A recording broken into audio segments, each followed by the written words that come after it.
only NJCUBANO himself, Gabe Diaz, for everybody that doesn't know me already. Again, appreciate each and every one of you coming out tonight to watch the show. As always, like I say, watch it live or even watch it on this pre-recording that I'm going to be putting up on YouTube later tonight. So again, guys, thank you all for being here. Thank you for watching. Thank you for constantly being in the chat. Thank you for following me on Twitter, on Twitch. I appreciate each and every one of you each and every week. Because again, without you guys, I wouldn't be doing this. Honestly, I wouldn't be continuing. I would have stopped weeks ago, months ago, whatever it is.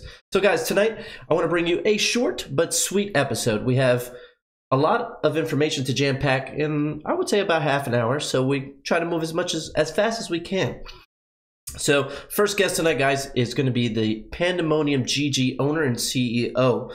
His Twitter is up on there. You guys go ahead and follow them. So they actually just picked up a team. So they actually picked up the former Bittersweet team. They bought the rights to Bittersweet GG after MLG New Orleans that just occurred. So Pandemonium GG is now entering the esports gears world. So I figured, why not bring on the owner? You know, the owner can explain the process, can explain why he chose gears, talk a little bit about himself, talk a little bit about the org, talk a little bit about San Diego, all that kinds of great stuff. Then we're going to follow that up with an esports gears official observer, caster, and former pro player himself and teammate of 10 years and good friend of mine, Immortal Spawn. You guys all know Immortal Spawn. He's can be considered the professor of Gears of War. He's one of the best analysts on the desk. You guys saw him this past event at MLG New Orleans, breaking down matchups, breaking down TrickStrat, which we're going to be talking about again tonight as well. TrickStrat is his gaming application that you guys can pull up on your iPad. You can pull up on your Apple phone, your Android phone, on your computer, whatever it is, on the go, at home, and basically has all the maps on every game that you guys play, or most of the games. You know, we're not going to say all of them, but especially Gears of War. So he's going to be talking a little bit more about his progress with that, as well as his new esports board that he has joined, the Pennsylvania Coalition or the PA Coalition. So he'll be talking a lot tonight, and I know Rob has a lot to say. We're going to follow that up with the Rise Nation official 5th announcement. So as you guys all know, Rise Nation had dropped Mortifies about a week or two ago, and as of lately have been stirring up a lot of drama. Okay, these guys have been contacting a lot of players, especially Elevate. They have tried to pull, I would say, at least 2 to 3 different players from Elevate, and it didn't work. Elevate stayed strong, I can tell you that, but I do have their official 5th. Obviously, it hasn't been announced on their Twitter or by the official team, but of course, I always get you the latest and greatest before it even comes out. So you guys, by the end of the night, will know who Rise Nation's official 5th is. And then lastly, guys, we're going to talk a little bit about me.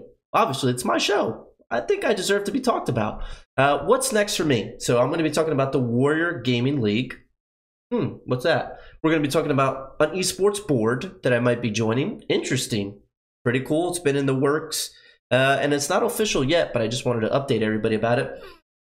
And then we're also going to be talking about ETG. As you guys all know, I just casted and hosted ETG 15 in Nanuet, New York. It was a one-day event, 43-team local. Obviously, Profizi, Simp, Pemby, and Robbie B competed in that event. They actually won first. They took home $700 each.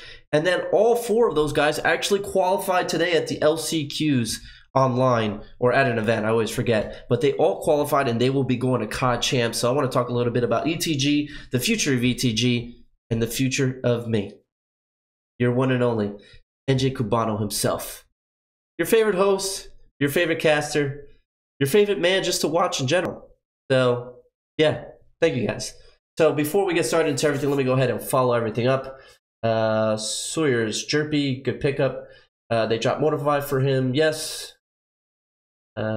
Louis, you're a man. Good call, in my opinion, too. Absolutely. Luke, I love you, baby. Obviously a fan of him. Didn't they announce Jerpy earlier? Pretty sure it's Toy. Mikey. All right, so guys, you guys are all taking guests. You guys are all over the place. So we're going to go ahead. We'll talk about that in a little bit. But without further ado, guys, I want to go ahead and get my first guest on the show. I'm going to be bringing him on here right now. His name is Andrew. He is, like I said, the owner and CEO of Pandemonium GG. And I won't say too much more. I want him to kind of explain himself to you guys. It always makes it more interesting to hear it from the actual person. and not just me. I can get bored after a while. So let me go ahead.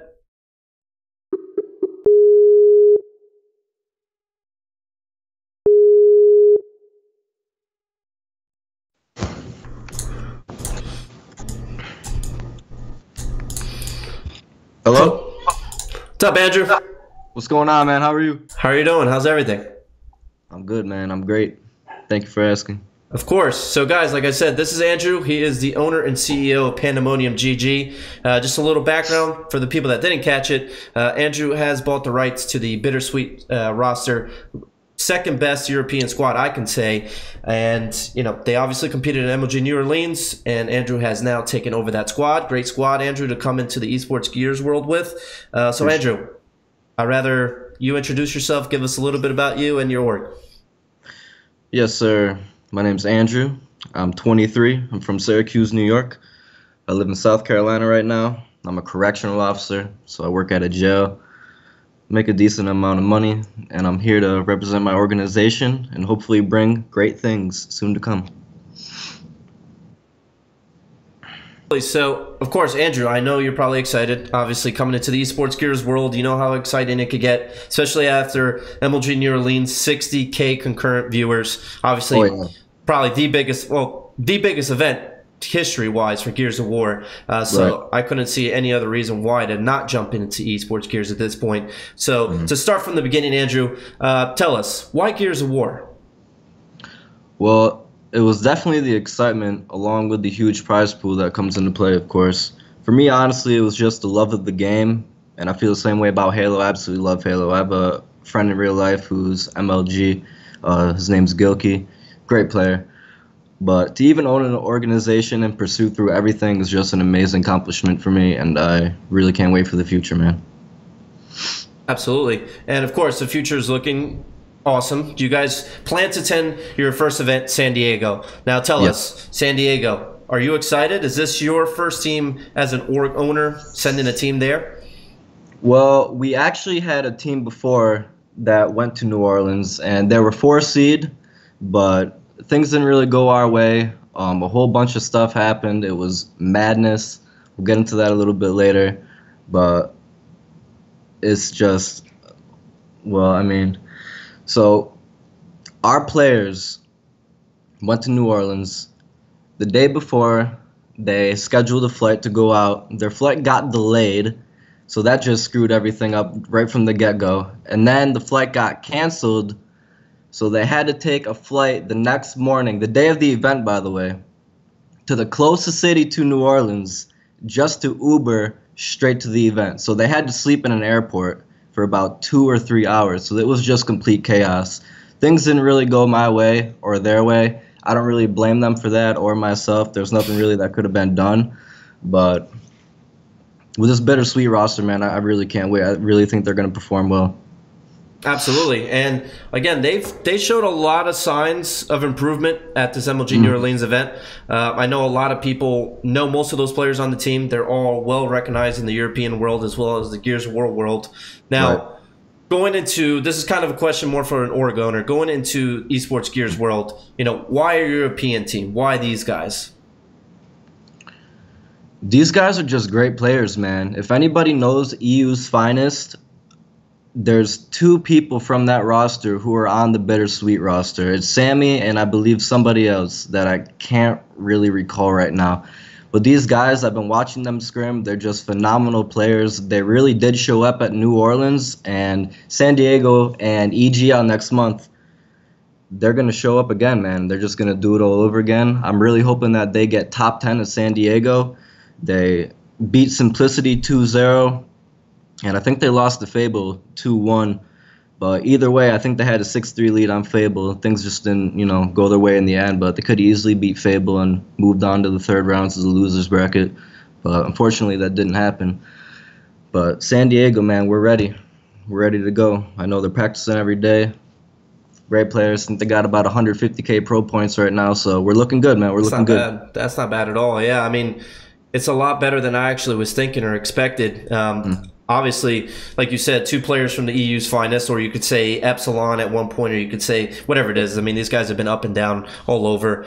Sam, great player. I've played against him multiple times. So again, you have that familiarity with the #1 European team. You know, you have guys that have been on that team. So that says a lot about that roster, obviously. Granted, they're rounded out with other players that never competed with that roster, but regardless, like you said, they had a big 2-0 victory against Simplicity, which is a big North American team at the time, obviously, because roster changes have happened. They actually just lost a player, which I'll be talking about.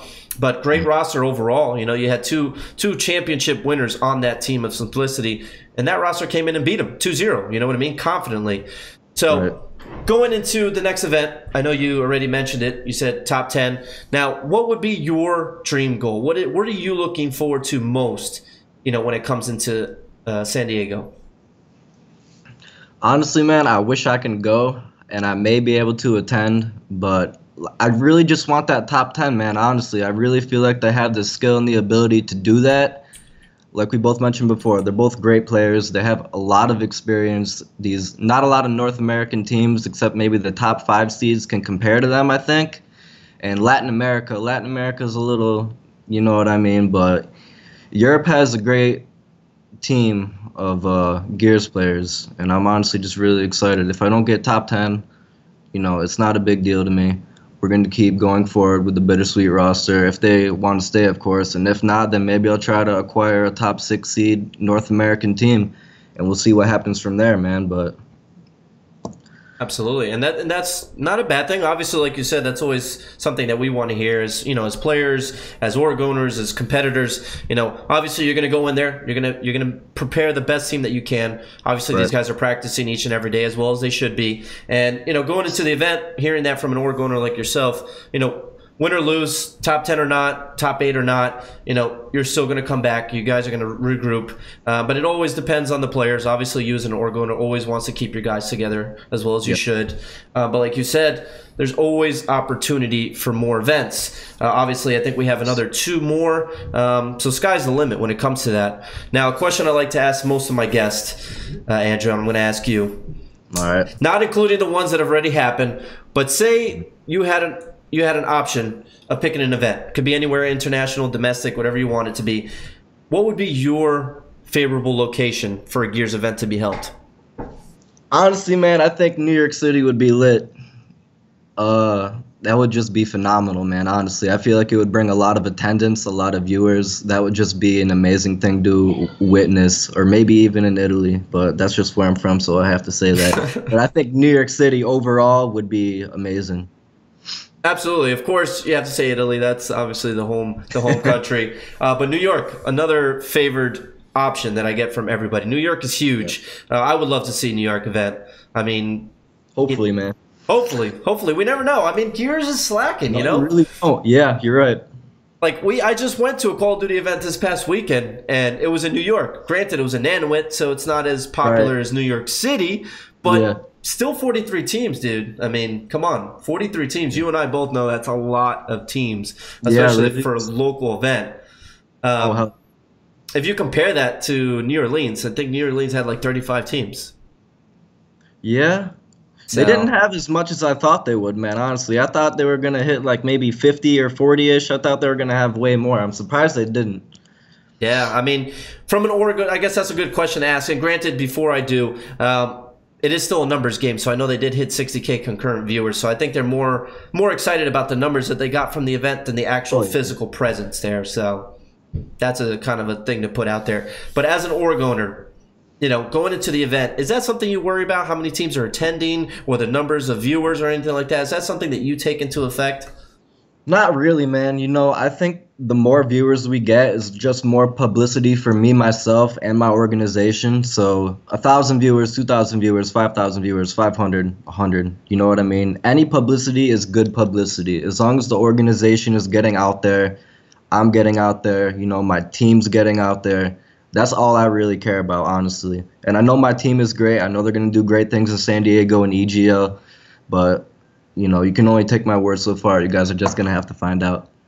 Absolutely. And again, there isn't much else to say, but just stay humble, keep doing your thing. Andrew, Sure.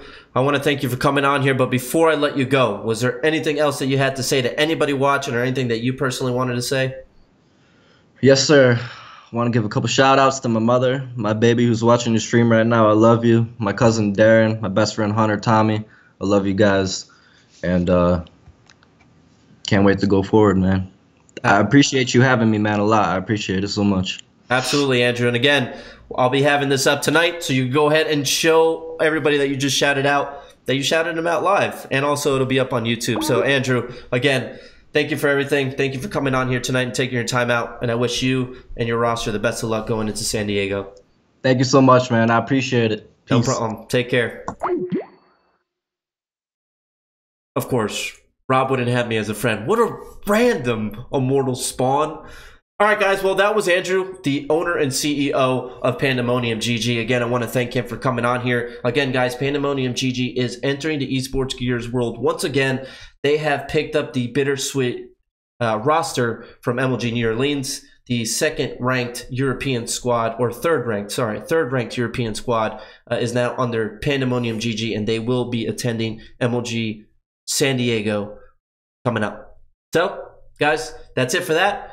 Coming up next, the main event, or one of the main event announcements or guests that I'm going to have the show is Immortal Spawn, the Esports Gears official observer and caster for Season 2. Immortal Spawn himself, the professor, the trick strat owner, the man, the myth, the legend himself, Rob, is coming on the show, guys. Let me go ahead and give him a call. All right.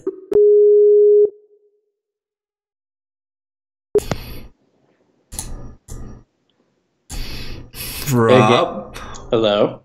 What up? Are we live in the flesh? We good? We're good. We're good to go. All right. What's going on, stream? Hey, Gabe. How's it going? What's happening? So, guys, again, this is Rob, the professor, Immortal Spawn, trick stat guy, observer, caster, analyst, pro player. I mean, he does it all when it comes to the esports world. And he's also now joined the Pennsylvania Coalition Esports Board.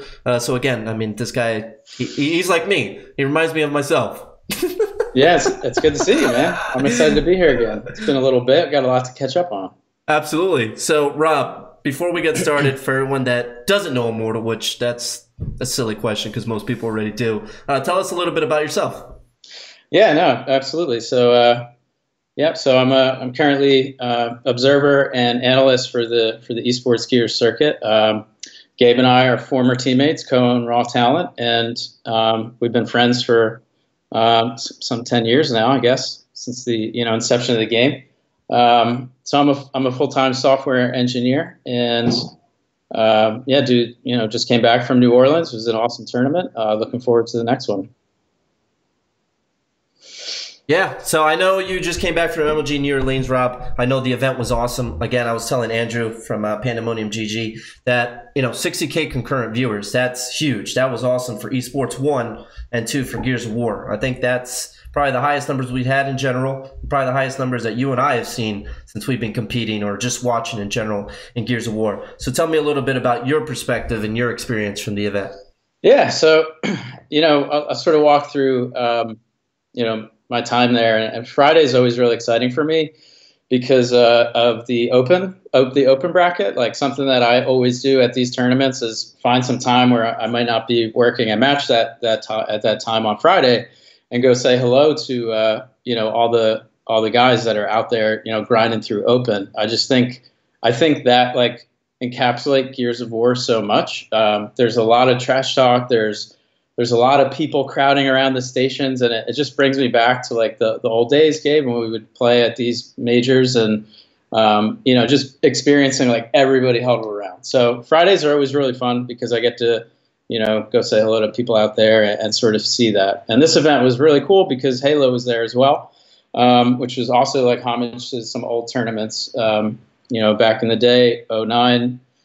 For 08, 09, at those years, the MLG events had multiple games, so it's really cool to see that again. But overall, I thought this event was amazing in terms of the stories that were captured and the passion was shown. Like the broadcast team did a great job, and the players really showed up. I thought this was an event that really displayed like what Gears of War is. So I was really proud of that. That was really fun. Yeah. So.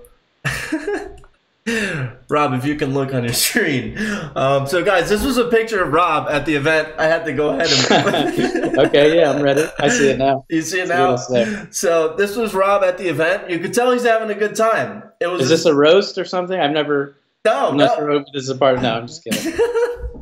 I was going through the pictures because obviously, Rob, I had to prepare for you. Again, everything you just said about your new MLG New Orleans was true. Big numbers, all that kinds of stuff. And I saw this picture, and it was great. That's Rob in one, guys. That's the professor. Obviously, he's looking a little professional there because that's what he does. But he was taking a picture at the desk, and he was having a good time. It looks like Rob had a blast there. Again, Rob, you said 60K concurrent viewers. Again, I like to emphasize on that because... It was the final, yeah. The final had 60,000 around that time. Which is huge. I mean, it doesn't touch Ninja, but we're getting there. We're getting there. We're working little by little. So that's a little shot there of Rob. I wanted Rob to see that as well. And then I also grabbed another clip here, or picture, sorry, not a clip, of Rob there. Boom.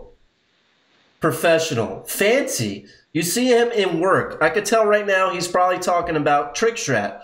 So he's sitting there next to Colin. Colin looking snazzy as can be. Probably one of the best dressed next to Rob at that event. Then you see the little Gears logo there. That was Rob in action right there. So I had to throw that up there. That was Rob at the event, guys, for everybody that doesn't know.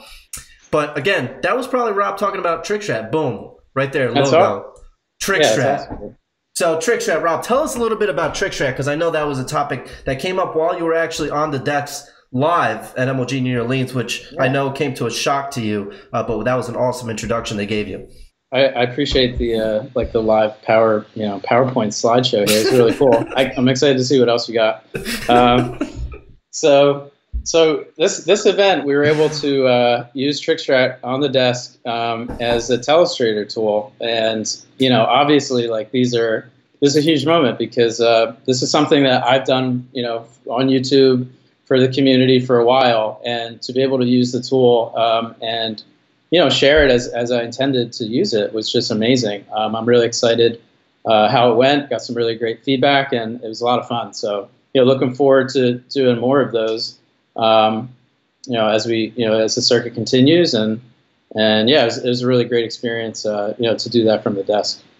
Yeah, absolutely. I know being able to do that or use, your own thing, your own drawing app as it is at an event live for everybody to watch, everybody to see. I know after that, I mean, the publicity was probably crazy. I know a lot of people are starting to use it. I hear it more often since the event, and that's something huge. That's something that, a lot of people haven't, really gotten into or really thought of. I know in the Call of Duty world, I brought it up at the ETG event, and people want it. You know what I mean? It's not that people go out and seek it, but if it's something that's put in front of their face, I mean, why not? Yeah, this was stemmed from a passion project, for me. When we were competing, we always used something similar, and I find myself when I was making breakdown videos, always drawing the map over and over on the whiteboard, got old. So. It was really a tool for me, and it's really cool that can share it with everybody. So it is exciting.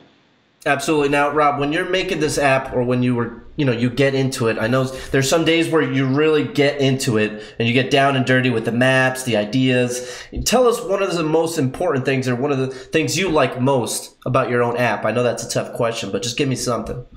So overall, just I guess any time in the development process, sort of seeing and feeling something that you sort of came up with in your head and sort of getting it to work. I think to be in the field of software and design and coming from an idea and getting it to a working product or a prototype and getting it out there, and there's always things to fix. And this was I use this in my work today, but my dad would tell me that my grandfather would say, they were both artists, and he would say a painting is never done.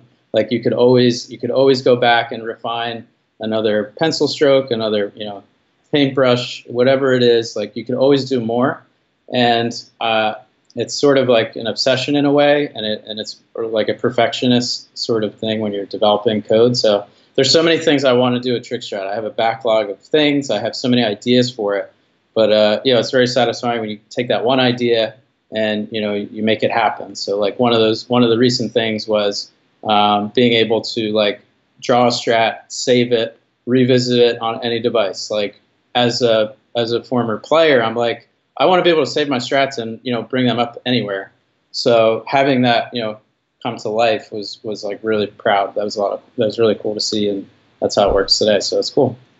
Yeah, and I'm sure it's always better on your end because you see it develop from the early stages to, what you want to see it at or what the future looks like. Only you are the one that knows how that works. So I'm sure that's interesting and that's rewarding over time. I know you've been at TrickStrat not too long. I know you've been working on it, and I know that's something big that you're going to continue to develop, especially with Gears of War and as well as any other games. I know you're not really capping yourself out at Gears. For everybody that's watching, I don't want you guys to think this is just Gears of War. Rob is going into other games. Rob, you know more than me, obviously, but tell us, what other games are you trying to venture in or that you're already into?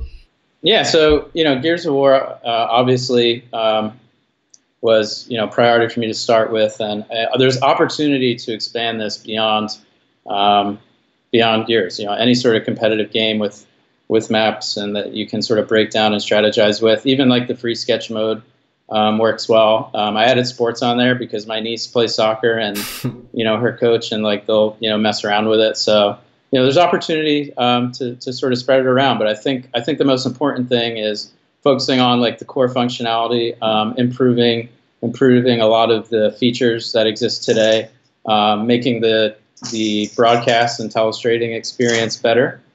Since we had a couple opportunities to do that in New Orleans, so those are some of my focal points right now.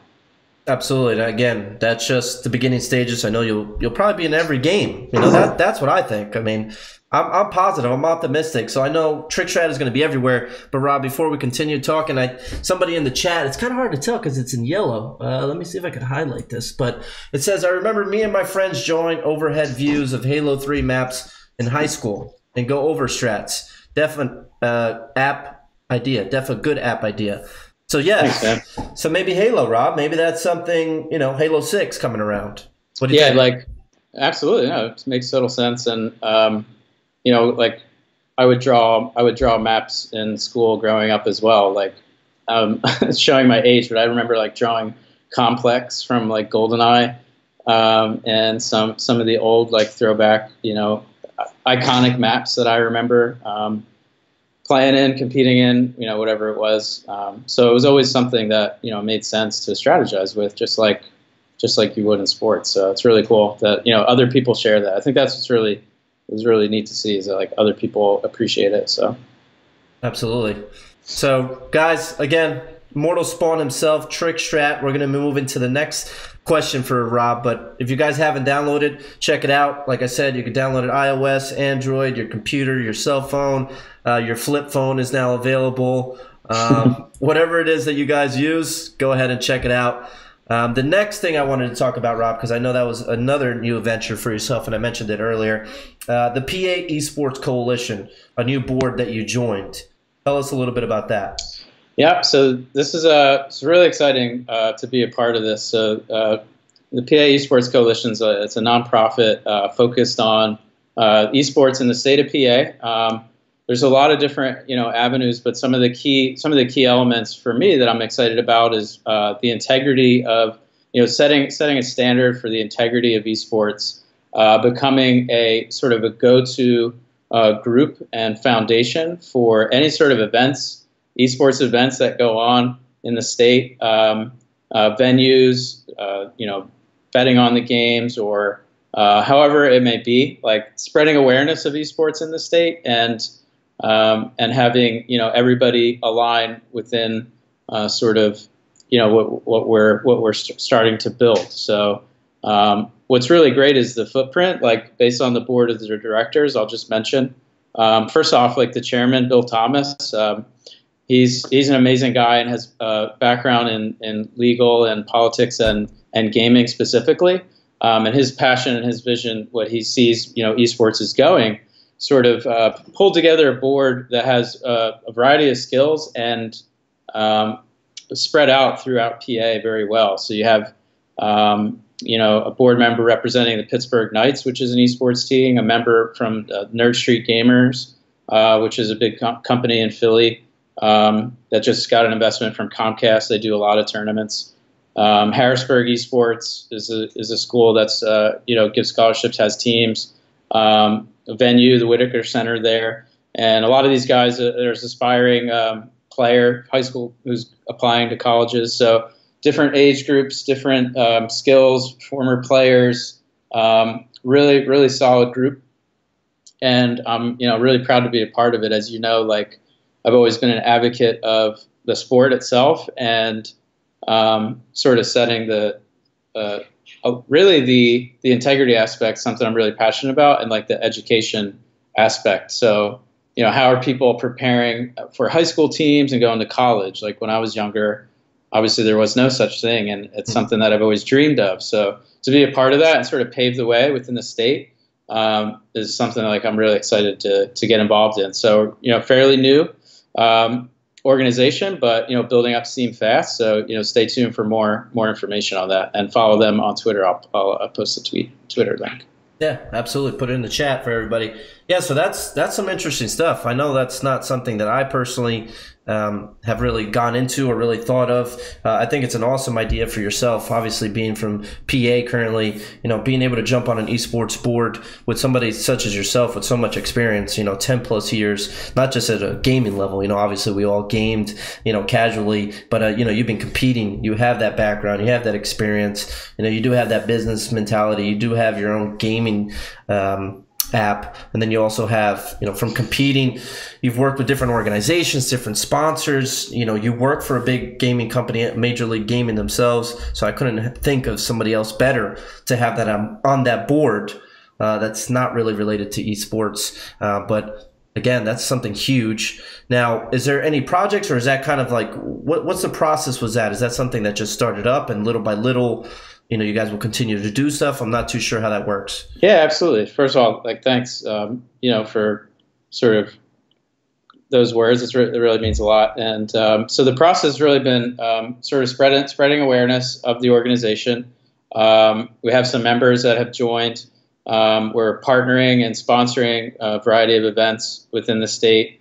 And it'll continue to grow from there as we sort of branch off. But from my experience competing and working in the industry now, and sort of like where I would love to see things go, that's what it's really exciting to be a part of it. So there's definitely more news to come on all fronts with the organization. So I'll be sharing more information as more events start to come. Absolutely. Now, one thing I wanted to talk to you about, Rob, before I forget. So, next event has been announced. Gears Pro Circuit San Diego. I have it up on the screen for everybody that hasn't seen it yet. If you guys haven't seen it, you're slacking. So, San Diego, Rob, how excited are you to be headed to San Diego, California? I mean, it's beautiful. I've never personally been to San Diego, but I know a lot of people are excited. Tell us a little bit about that. Yeah, it was a surprise to me, but I'm very excited to go. It's a city I haven't been to yet, and esports continue to take me places I haven't been, so I'm not complaining in that aspect. Should be pretty nice over there during that time of year. So, absolutely, can't complain. California. Then you're also competing. Casting, observing, analyst for esports gears, so you can't really complain about that. But with all this going on in esports, Rob, and you being involved with it in and outside of the gaming, realm, or actually being firsthand with observing and casting, tell us a little bit about the esports scene. Like, what's your thoughts on this? How big it's become? Yeah, so it is pretty incredible, like how fast. I feel like every year the industry sort of scales even higher.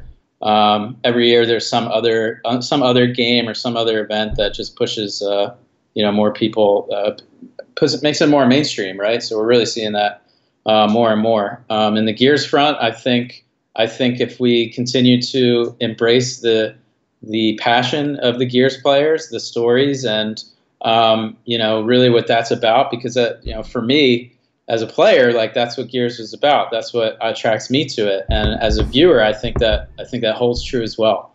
So I think the scene will continue to grow. I'm excited for the next update to start getting more and more tests out there. 2.8 for Gears 4 definitely slows things down a little bit. Like we played it a little, but it's really cool. I'm excited for the next game, like just to see where this continues to grow. I think Gears has such potential to become a much larger esport, and there's a lot of opportunity there, a lot of personalities, and yeah, just being at the tournaments, like the adrenaline starts running again, right? Like it's that one game that really gets you excited, and I want to come home and I want to do all these things, and then unfortunately I got to get back to reality and get back to work on my job and everything like that. But these events for me now, like as not a competitor, they're an escape to to be able to feel that competitiveness again, and something I'll always miss. But excited to be involved in the industry in different ways now. Yeah, I mean, like you said, it's a whole different world when you're not competing anymore, Rob. So I know you're able to do what you like to do, on your side time. Obviously, I know you're an extremely busy guy. Guys, besides Rob competing back in the day and doing his whole trick strat thing behind the scenes, and also working full time, like I said, I mean, this guy was busy as can be. I slowly caught up to him, but Rob is like an older brother to me, so he had 4 years on me. So now I think we're almost there. I think Rob does a lot more when it comes to work. I mean, this guy's a workaholic, but you still find the time to still put your print onto the esports world. Now, Rob, I know you had been working on the educational side of esports, or at least talking about it in school. Tell us a little bit about that. And also, one thing I was interested to hear more about was, I know you had something with Trickstrat, and you won a competition or something like that at Penn State University. Tell us a little bit about that. Yeah, there was a like a startup competition where some people basically open competition at my campus, and yeah, so I was right. Like I won the competition for like best startup pitch, which was pretty great. It was really like, I'm more excited to just expose people to esports. So a lot of the people there obviously hadn't heard of it. So during my pitch, you have to sort of connect with the crowd that way. But so that was awesome, and I continue to talk with Penn State about esports ideas and ways that we can, bring awareness to the campus and things like that. So it's really cool. But overall, just where this is sort of bleeding into high school and colleges, I just think it's an amazing time. Like when you were, Gabe, when you were back in high school.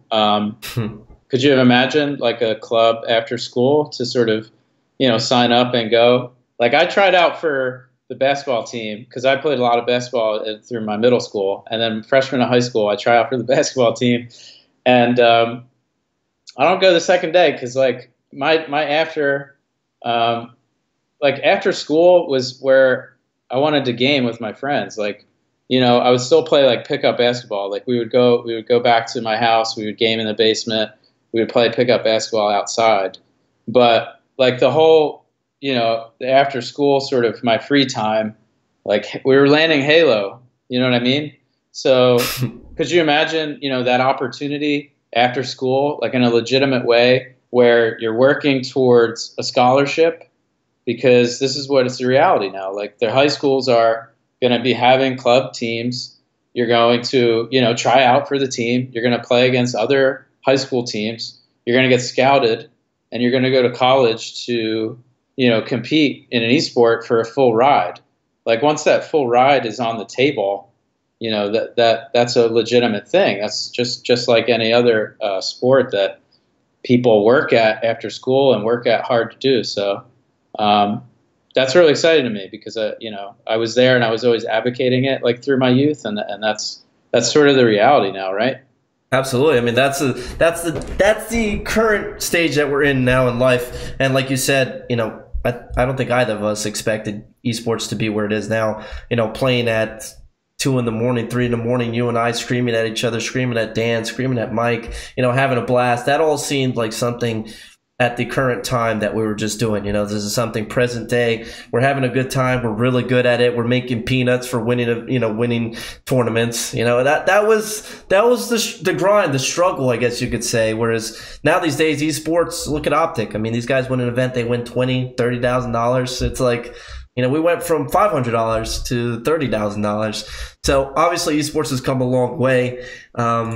And it's tough. Obviously, we're on the tail end now of it. You know, we're more on the behind the scenes type. But hey, you know what? It always happens. I'm sure every pro player, when it comes to baseball, football, anything like that, feels the same way when they're on their desk and they're like, man, I could still be playing, or I wish I was still playing. So it's tough. But guys, a picture here I wanted to talk about, because this looked a little aggressive, was Immortal Spawn. This is the professor. Look at this guy.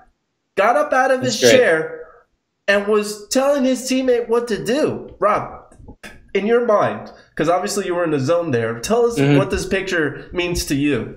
Yeah, I was probably telling Jeff to stop fighting this 1v1 because he had a teammate alive. But so yeah, something that like we don't really see, and it's not really as practical anymore with escalation. But you know, one of my things as a teammate and a competitor was like, do everything that you could possibly do to win. Like, you can't be lazy. Like, when you die, you're not out of the game. In execution, anyway, like, you're 100% have a job. And for me, if I died early, which, you know, it didn't happen that much, I wouldn't be the person. I knew that was coming. But if I did happen to go down early, right, because the guy got, like, the luckiest shot in the world, I would get out of my seat and I would coach my team. And that way I could see all three screens and, you know, still sort of dictate what to do. I think, like, our team was really interesting. We always, Gabe, you and I always sort of were able to build like a really good team around, you know, if I was like, say, running the point guard, you were always like the power forward, and you and I always like complemented each other in the way that we constructed a team. And, you know, this is just one of those things. There's no, you're dead. You should be talking. You should be communicating. You're not out. Like, a lot of people like die and then they just sort of sit in their chair slumped and don't say anything. And there's so much more you can do. So one of the things that I always recommend is like, you know, just realize that there's always things that you can continue to provide for your team, more information. So this is one of those examples of that. Whether I was motivating him to, like, you know, keep him pumped up, keep his adrenaline going, like, that's always a good thing. Or I was just, you know, out of my chair, just sort of coaching the team when I was dead. That's a good shot. That's a good picture. So you like that? That's fine. Yeah, like that. As somebody who knows you and somebody who's competed with you, it just screamed Rob. You know, it just was it was you. So I figured the Raw Talent hoodie, I wore that probably more than any other garment in my life. Like, I wear that. I used to wear that all the time. So there's a good couple ones. So I wanted to keep it going. I think it's entertaining for people to watch, which I know you guys are dying. So another one I wanted to bring up was this one. This was the same event, guys, the one that Rob was yelling at Jeff for, you know, obviously not staying alive. He probably had like 500 time dead at that point. But this was a picture of us. So myself, obviously, with the gray hat, you had Mentz, you had Rob himself, and then you had Void, a legend. Okay. Yep. Now that's a nice portrait. I mean, of us. You know, I like that one. That's great. I had to bring that one up. Like, look at Rob. Rob looked happy because he knew that he was teaming with me. This was that's right. I got you out of the grave to come play at this tournament. This was Winter Brawl 9 in Philadelphia, and I just have to mention, because I was telling this story recently. If anybody that was there, or, you know, there was a good amount of people watching that event, but anybody that was there remembers that there was like a blizzard, there was a snowstorm at this tournament, and you know, wanted to drive back to my house where we were crashing, but it's literally like impossible. Like, it was 30 minutes in the snow. We had to play the next day for top 8, so we had to get a hotel there. We had to get a hotel like near the airport down the street, which was a pain. But that event was good. We hadn't played Gears for like a year or two. This was Gears 3. And we top 8 or top 6 or something. Yeah, no, we did well. And yeah, that whole... We're not playing. Yeah, we probably practiced like 3 weeks and didn't play the game for quite a bit, like a year at least. Which is usually the case with us. I mean, we always do pretty well, not to toot our own horn, but we always did well, especially with short period of time that we had. But this is another one I wanted to bring up. This was an oldie right here. But this was back in the NJ Halo days, Gears of War 2. That's me, Rob, Deadly, Brenna, a.k.a. Vixen for everybody. She's one of the old school ones. And then you had Cream. Yeah. My man Kenny on the left. I love it. The controller that Kenny has, I actually ended up using that controller for a long time. I forgot about that. But and the other gentleman next to Kenny was he works with like Evil Controllers, I think. Yeah, Evil Controllers. Yep. Yeah. Yes, sir. So yeah, and so this was at a bowling alley, I think. Right? Was this? So this one was at the bowling alley. Yeah, we'd play at a bowling alley in Jersey. Man, there was like those King of the Couch events were. I mean, we probably played at like 20 different locations, but this one we played at quite a bit towards the end of Gears 2. We were there for like a dozen of them, or Yeah, no, we did. I mean, NJ Halo events in general, besides the 7 different locations he used, I think we played at like 20 plus, and we've honestly won like 15 plus, which was awesome. 2v2s, 4v4s, Gears of War 2, Gears of War 3. So we were all over the place when it came to that company. Then another one I had to bring up. So this was Rob. I'm good. I'm chilling. I can do this all night. Rob taking a selfie. And this is an old school one. I don't even think selfies were a thing. Just catching me. I was probably on my phone or something. But look at Rob there. Post it up. Yeah. So this is where I was like, Gears 2. We were grinding for MLG Dallas. So MLG Columbus just happened. We placed top 3, and we had to make a roster change in between this event because Excel like wasn't able to practice as much as we wanted to. Unfortunately, for somebody that like always tells you never to make roster changes, we were grinding like really, really hard, and we wanted to do better than 3rd. So.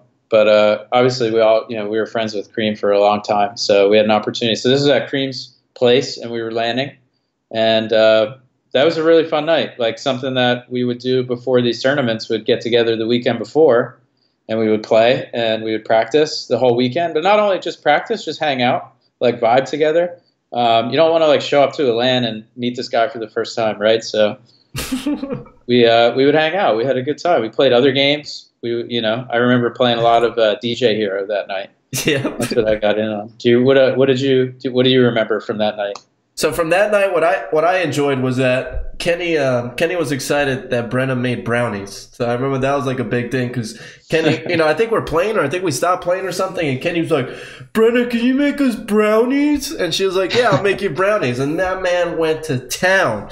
And it was also fun too because I remember we like ransacked his refrigerator, and the one thing I can remember was he had a bunch of PB&J those Squishables. I think he had like 4 boxes, so I think I stole like 4 of them that night to eat. And then what else? Oh, he had like 20 packages of cheese. I don't know why, just for him and Brenna, which was awesome.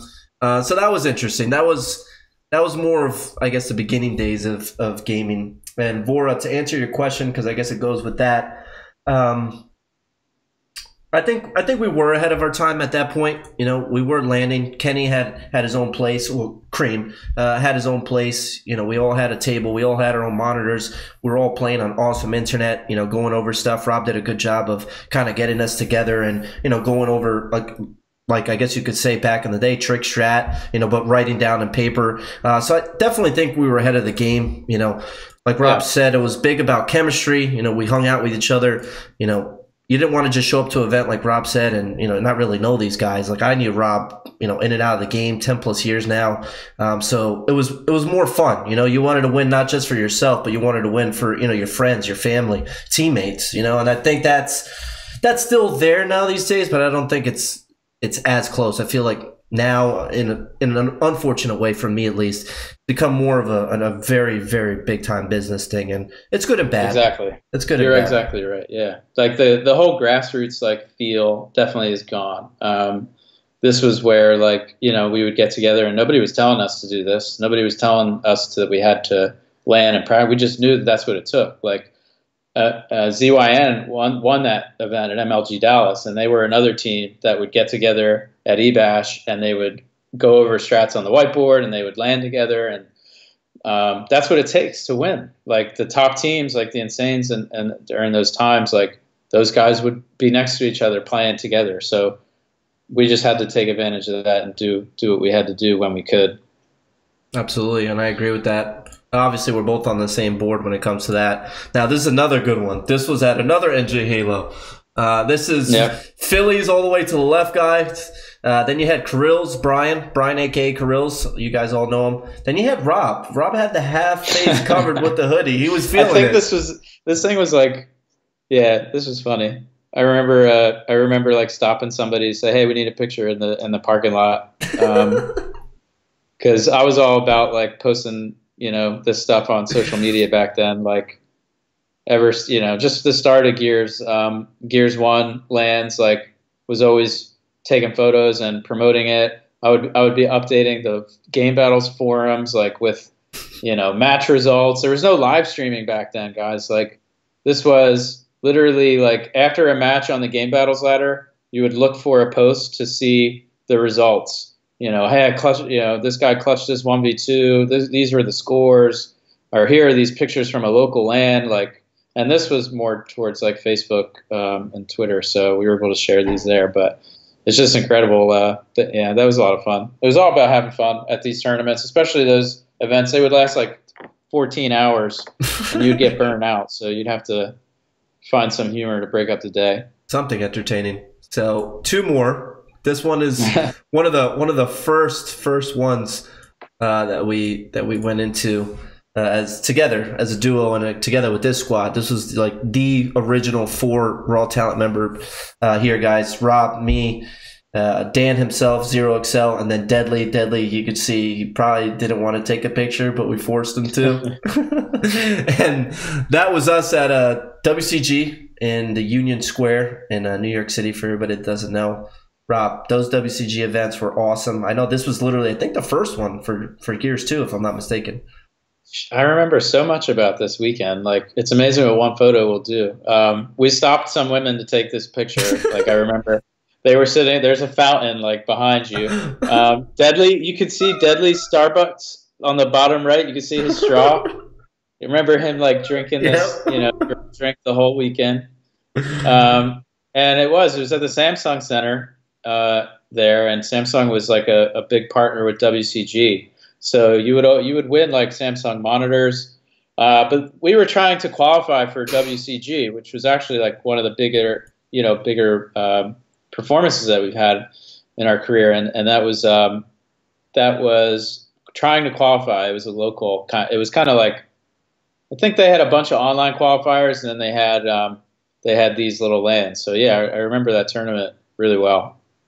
Yeah, you had me dying because after you started to bring it up more, I remember that, especially the Starbucks thing. And when and when Mike had to hand it to me to take a picture, I think he did with you or Dan or something, he got really mad. Like he thought he was never going to get it back, and I told him I'll buy you 7 of them. Like, it's really not that big of a deal. And then to finish it out for this portion of the show, which was, this is actually entertaining, going and finding these. This picture's huge. So holy crap. See what we could do here. Boom!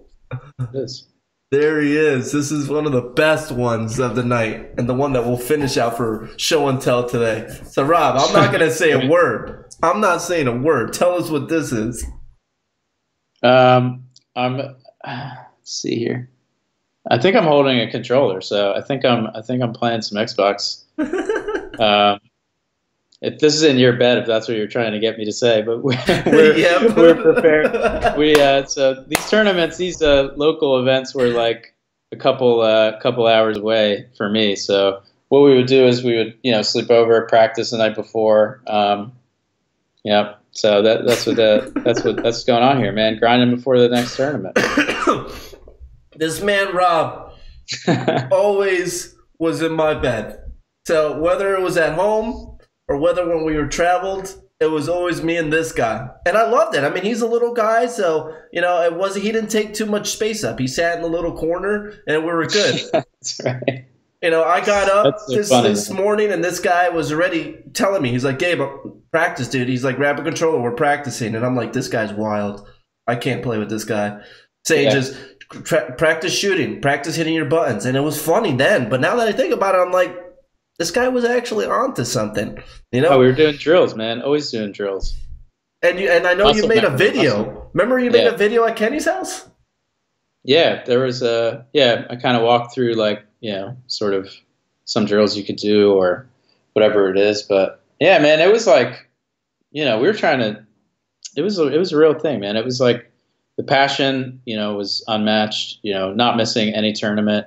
You sacrifice so much. And that's where, like, to your point, trying to do it for friends, family, the team, like you literally sacrifice so much. I mean, these are entire weekends. Like, I'm in college and then, there's a tournament this weekend. I got to leave on Friday. I got to take a train for, an hour and a half, 2 hours to get to your place so we could make it to the tournament on time the next day. And then I'll be back like Sunday at some point to be ready for school. So it's like, those weekends just for land, just for a few $100, but it just kind of meant everything to us back then. So it was, it was all worth it. At the end of the day, it was all worth it. And if I could do it all over again, I wouldn't change a single thing, Rob. That's what I have to say about that.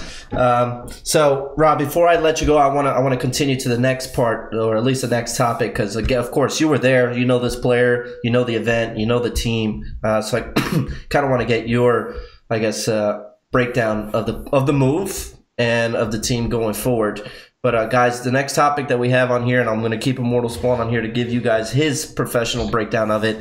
So RiseNation, guys, for everybody that doesn't know, RiseNation released Mortifies. Now, Mortifies, after looking at Prodigy's stat breakdown from the event, was clearly, I wouldn't say the worst player on the team, but I would say, obviously didn't have as good as an event as most teams expected or his teammates expected going into New Orleans.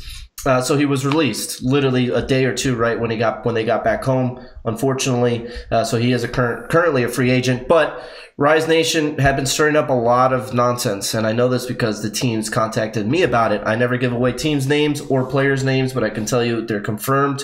But one team that they were going hard at was Elevate. They wanted 3 of these guys from Elevate. Not all 3, but one player, obviously, because they had to fill one hole. And they were messaging, DMing, and I saw a lot of the pro players tweeting, snakes, this and that, whatever. Guys, it's all part of the business at the end of the day. So I get where RiseNation was coming from. They just wanted their best pick they could get. But thank God I talked to Firearm, and Firearm didn't let any of that nonsense get to them. But without further ado, they did end up taking a player from another 9th to 12th place team, and that player is Jerpy. So Jerpy, guys, he was on Simplicity, was their home player, and is now as RiseNation's 5th player. Now, the only thing I see about this, because Jerpy is an amazing player, he's very quiet, very, very underrated. Again, he's primarily a home player. We call that, one of the roles that in this game currently. But as a player professionally, I've always said you got to do everything and anything your team needs you to do. So Jerpy, obviously, it'll be interesting because now he's playing alongside Drix, which happens to be another good home player.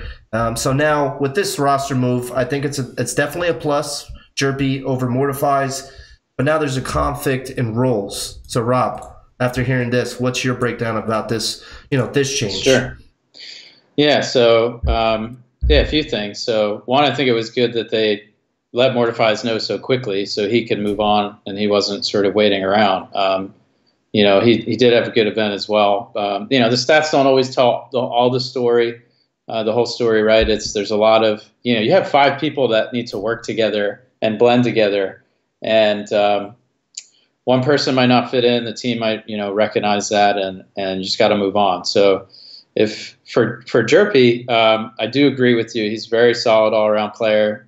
He's from Philly, so he's got my vote. I support him. But overall, in terms of the conflict of roles, like I think the meta for Gears has really changed in terms of the whole role aspect. Like the early start of season 1, there were more defined roles. Now it's really not like that because, like you said, you have to be able to do everything. So I don't think it'll be a problem between Drix and Jerpy in terms of their roles. I think on certain maps, either of them can play home, depending on which one they might be stronger with. I I think that they'll be able to his experience. He has a lot of experience from season 1, so I think that'll really help this team. This team has a lot of talent.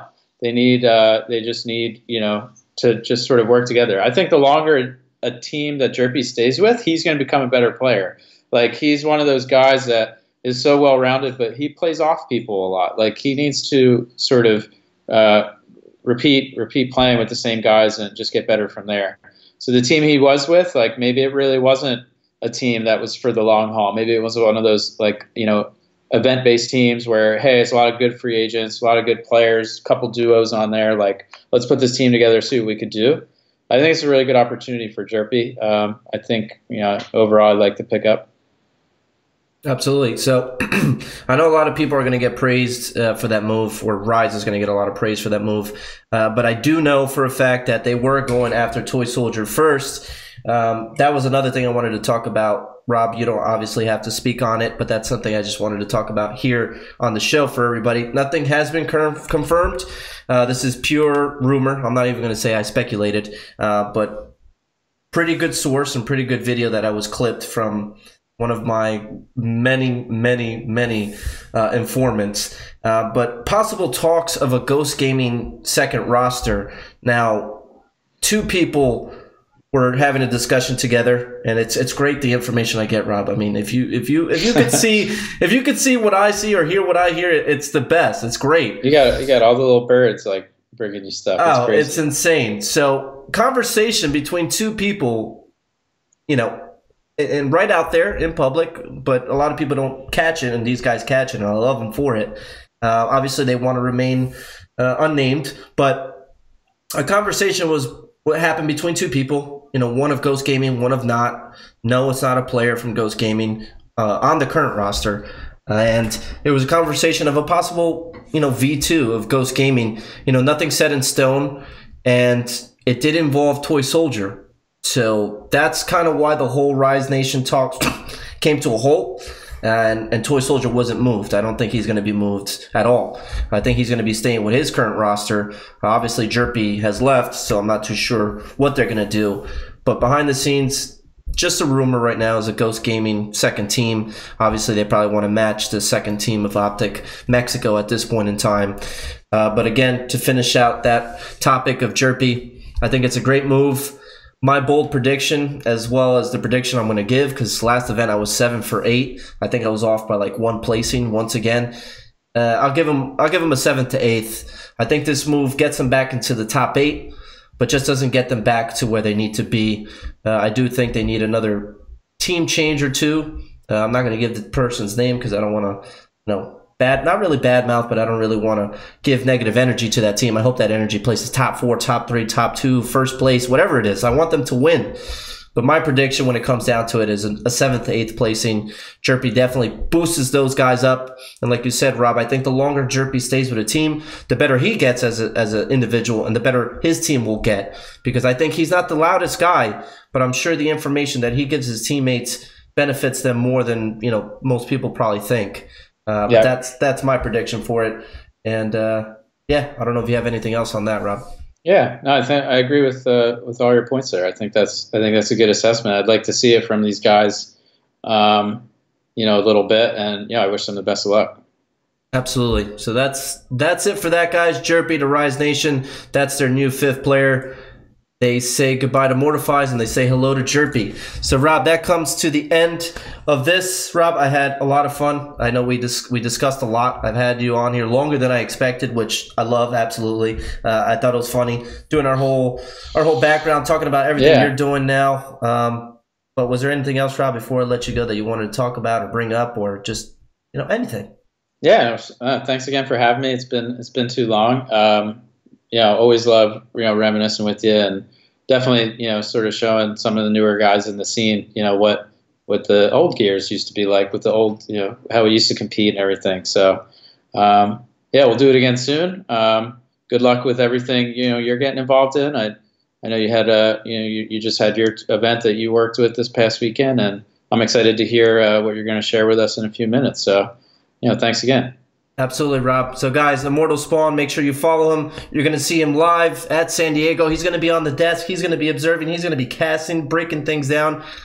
You could take my word for everybody that watches this. He's the best guy on the desk right now that knows the most knowledge of Gears of War. Rob, don't answer. Don't say anything because I don't want you to get involved. This is big boy business here. Guys, listen to Rob. Listen to Immortal when he breaks down a map, breaks down players' movements. You know, he was able to form me into the beast that I was and the beast that I still am when it comes to gaming. You know, he took a young Padawan and made me into Anakin Skywalker. He wanted me to be Obi-Wan, but I became Anakin. I went the other way. But that's fine because Anakin is one of the strongest ones. So I'll take it. You know, followed your destiny, man. Exactly. Yes. Woo.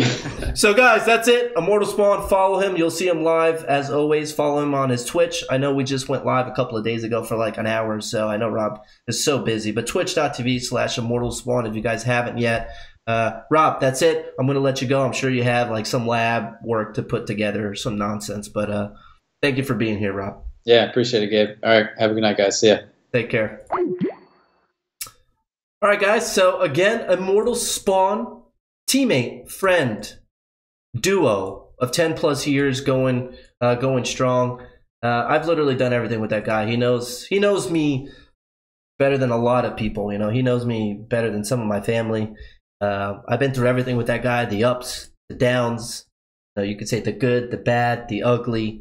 But Rob has always been around. Rob has always, you know, helped me out. He's been like an older brother to me. I love that guy, honestly. My passion for people is untouched. You know, I either really like you or I really don't like you. It's extremes, two extremes. I like you or don't like you. Rob has fortunately stuck in that likable category, and I hope he stays there because I love him. So, guys, lastly, I don't want to make it too much longer, but again, what's next for me? Okay, what's next for NJCUBANO? What's next for Gabe? What have I been up to? What am I going to be up to? What am I looking forward to do? So like Rob said, to kind of piggyback off of, I was at ETG 15, Call of Duty event, 43 team local event. This is a local event, 43 teams, hello? I was hosting, I was casting, I had a blast. People talked about my hair. People talked about Gears of War. We talked about Gears of War on a Call of Duty stream. You know, that's how huge it is. That's how much of a name I am when it comes to esports. As much as a lot of people like to deny it, I am. I'm probably one of the most popular Gears of War player. I'll probably say like top 3. Top six. I'll give top 5 to Optic Gaming, the #1 team. But top 6, I'll be 6th place. I'll take that. I'm happy with that. But ETG 15, I had a blast. I casted and hosted 10 different matches probably plus. You know, I had a good time. I was walking around the event. I have been told that I will be working all the events for Black Ops 4 coming out, so I'm extremely excited about that, guys. I'll be at all those events, again, hosting and casting, doing, you know, post-game interviews on the floor, which I happened to get a good contact at the event from a production company that was actually working the event. They want to talk to me. They want to work with me personally on my show and on a couple of shows and ideas that they have in New York City. So that was one thing I wanted to throw out there. You know, talent notices talent. And I'm talent, baby. I'm talent. I'm loud, I'm proud, I'm optimistic, and I'm just sexy. I'm just going to put it out there. I'm sexy. Whether you like it or not, or you want to admit it or not, I am. This is my show. I do what I want. I'm sorry. Focus, Gabe. I'm sorry. So ETG, yes, moving on. Warrior Gaming League, guys. That's another title I want to talk about. Warrior Gaming League, WGL. So that is actually owned. It's a non-profit organization owned by my good friend Steven Gideons. He's been traveling all over the world, literally, promoting his charity for soldiers, for wounded soldiers, for current soldiers. And he primarily focuses on soldiers or veterans, you know, active and retired with PTSD. And I know Steven has been doing awesome work, guys. He's been Esports Summit. He's been at all the PAXs, TwitchCon. He's going to DreamHack, Atlanta DreamHack, I think in Europe. And possibly talking about working with Steven as his right-hand man for the esports section of the Warrior Gaming League. Nothing official yet. But if it does become official, it's going to be huge, not only for myself, but also for the Warrior Gaming League, because of guys, again, with the nature of my business and the nature of Steven and his, you know, his passion, his goals with his his organization, I think I will do a lot of damage in a good way when it comes to esports and also talking at these live events. Because when Steven said I'll be able to talk about my story of gaming and how it impacted my life and how it can impact soldiers' life, I jumped up and I was like, talk? I could talk for days. Hello? So that's one thing I wanted to talk about. And then the esports board. So another thing that came up was an esports board. I've been contacted by a couple of different boards. I know some in New Jersey, some in New York, some actually in Pennsylvania, which was interesting now that Rob's been in one. And been talked about, joining an esports board. Now, nothing, again, is official. I'm kind of feeling it out. I'm kind of waiting for the right opportunity or the right board to come along, just because esports is so new, and especially in Jersey, I want to wait for the right board, or I want to wait for the right people or the right time for me to jump into one. But do know that I am going to be jumping on an esports board soon and giving my information, my knowledge, my background of 10 plus years as a competitive player, one of the best in the business to ever do it and still do it. So I think I have a lot to offer when it comes to that. And then lastly, guys, I already touched on it, but ETG, Black Ops 4, these guys are planning on doing an event every other month, if not every month. I am also working with them on that and talking to them on that, trying to get locations set down and hopefully blow up ETG. I want it to be a huge tri-state local event. I want to have 50 plus teams for Call of Duty, maybe eventually touch on the Gears of War world, maybe get a 32 plus team local for Gears of War 5. The sky's the limit with esports. It's only going up from here. And I think that's it for me tonight, guys. Again, thank you all for watching. I appreciate each and every one of you that watch live and watch this on YouTube. It'll be up tonight. Make sure you follow my guest, Andrew, owner and CEO of Pandemonium GG. Great friend. Awesome to hear from him, and really glad he decided to jump into the esports Gears world. And then my good friend, teammate of 10 plus years, Immortal Spawn. Catch that guy live on San Diego at the desk, and also follow him on Twitter, Immortal Spawn. Very simple. I have it up on the screen for you, as well as Trickstrat, his gaming app. If you guys haven't seen it, make sure you download it. Like I said, it's available iOS, Android, anywhere you can find it, download it. And then that's it, guys. Thanks again. Again, make sure you guys follow me on Twitch. Just a little follow button at the top right, and me on Twitter at NJCUBANO for all your latest and greatest information when it comes to Gears of War, providing your intel, your roster changes, your drama, and more. Again, guys, I'm NJCUBANO, Gabe, and I'm tuning out. Good night. And if I don't see you, good afternoon, good evening, and good night. Bye-bye.